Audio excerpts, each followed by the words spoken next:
凡所有相，皆是虚妄。这句话出自《金刚经》。为什么这么多人把这句话奉为人生箴言呢？这句话到底有什么魔力呢？凡所有相，皆是虚妄。大概的意思是说我们所感知到的现象其实都是虚幻的，它们只是我们心智投射出来的幻象，是主观意识的产物，而非客观的真实存在。比如天上的彩虹本质上来说呢，它就是阳光折射之后形成的一种光学现象，但我们呢会把它看成是一道挂在天上的桥，看作是美好希望的象征。而这不过是我们主观意识赋予了彩虹某种特殊意义罢了。再比如，当我们看到有人穿着限量款的服装，背着名牌包包，可能会产生羡慕之情。然而这些物品本质上只不过是工业产品，并不会对个体产生实质的影响。但是我们人主观赋予了这些物品特殊的含义，比如身份、面子、地位、成功，于是引发了羡慕、嫉妒和社会阶层划分，进而带来了一种痛苦。我们对世界的理解是主观的，是变化的，就连物质世界也并非恒定。比如我们总认为自我是最靠谱的，是稳定的，但是自我也是有主观塑造的呀，因此自我也在不断变化。那些信誓旦旦说我一生一世永远只爱你，我绝对不会后悔，我绝对不会背叛自己，其实是幼稚的承诺。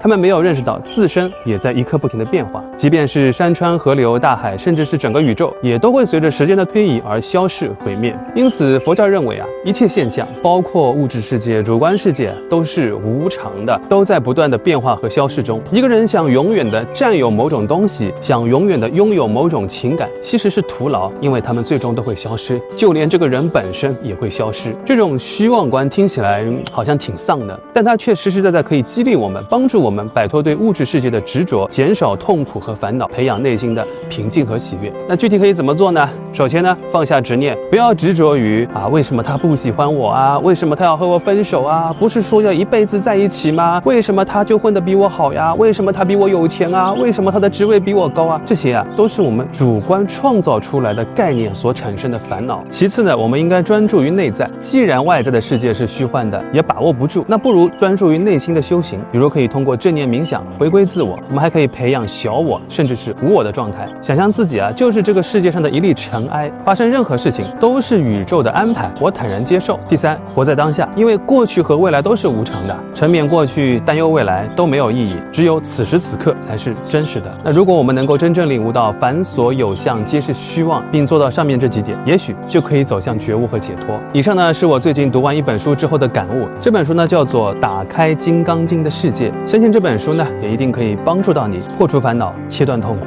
打开金刚经的世界。